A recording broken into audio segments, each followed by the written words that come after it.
د شیطان پلان ناکام کړه، د ژوند ګڼ مشکلات به دې حل شي. آیا حیا نه درځي د نعمتونو په سمندر کې د یو څاڅکي له نشتوالي شکایت کوي؟ چارچاپیر دې پام کړی څومره نعمتونو کې ډوبي؟ کله دې د دومره درکړل شویو نعمتونو په بدل کې له خپل مهربان رب مننه کړې؟ تا نور لیدلی چې څه وضعیت یې دی؟ که غور پرې وکړې د نورو پرتله ته پاچا نه یې؟ یو نعمت دې ځنډېدلی یا یو بې خونده حالت در باندې راغلی، ټول درکړل شوي نعمتونه یې درنه هیر کړل. انسانه ته څومره ناشکره یې. حالات او ظروف هغه څه دي چې موږ الله پاک ته نږدې کوي. سخت حالات او شرایط مو دې ته اړ کوي چې خپل رب ته شکایت وکړو، نه دا چې خلکو ته له خپل ربه شکایت وکړو. آدم علیه السلام ته د سجدې نه کولو له امله الله پاک ابلیس وراټه.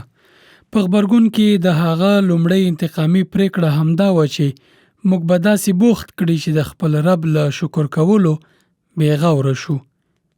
آیا ابلیس په یوه ښکاره چلنج کې موږ د آدم اولادونو ته د خبرداری نه دی راکړی؟ قال فبما اغویتنی لاقعدن لهم صراطک المستقیم. ژباړه: ابلیس وویل نو څنګه چې زه تا په ګمراهۍ کې اخته کړی یم، زه به هم ستا د سمې لارې په سر دغو انسانانو ته کینم. ثم لآتینهم من بین ایدیهم ومن خلفهم وعن ایمانهم وعن شمائلهم ولا تجد اکثرهم شاکرین. ژباړه: له وړاندې او وروسته، ښي خوا، چپ خوا او هر لوري به یې راایسار کړم او ته به د دوی زیاتره شکر ایستونکي ونه مومې. الله پاک ورته په ځواب کې څه وایي؟ قال اخرج منها مذءوما مدحورا لمن تبعك منهم لأملأن جهنم منكم اجمعین. ژباړه: له دې ځایه سپک او رټل شوی ووځه، له دوی څخه چې څوک ستا پیروي وکړي ستا په شمول به له هغو ټولو څخه دوزخ ډک کړم. استغفر الله.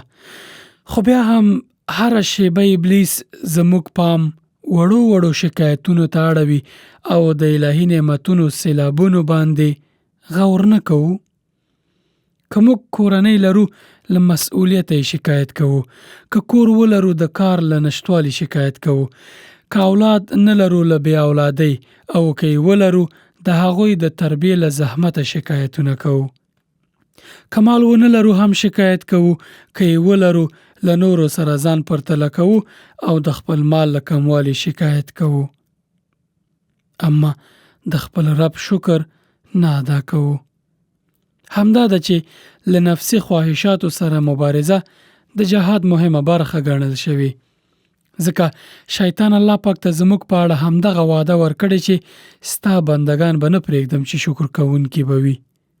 اوس که ته د شیطان دغه خبرداری بابیزه ګڼې او د هغه لاره نیسې، حیا نه درځي او ځان درته ملامته نه ښکاري؟ انسانه ته څومره نازوانه یې. شکر په حقیقت کې د الله پاک عبادت او د شیطان د دغه پلان ناکامول دي. له ځانه یو شکر کوونکی انسان جوړ کړه. په وړو وړو نعمتونو چې الله پاک درکول یا په هر حالت چې ته یې اوس لرې، همیشه شکر کوونکی اوسه. الله پاک نه مننه کوه. همیشه په ژبه دا جاری ساته چې الحمدلله علی کل حال.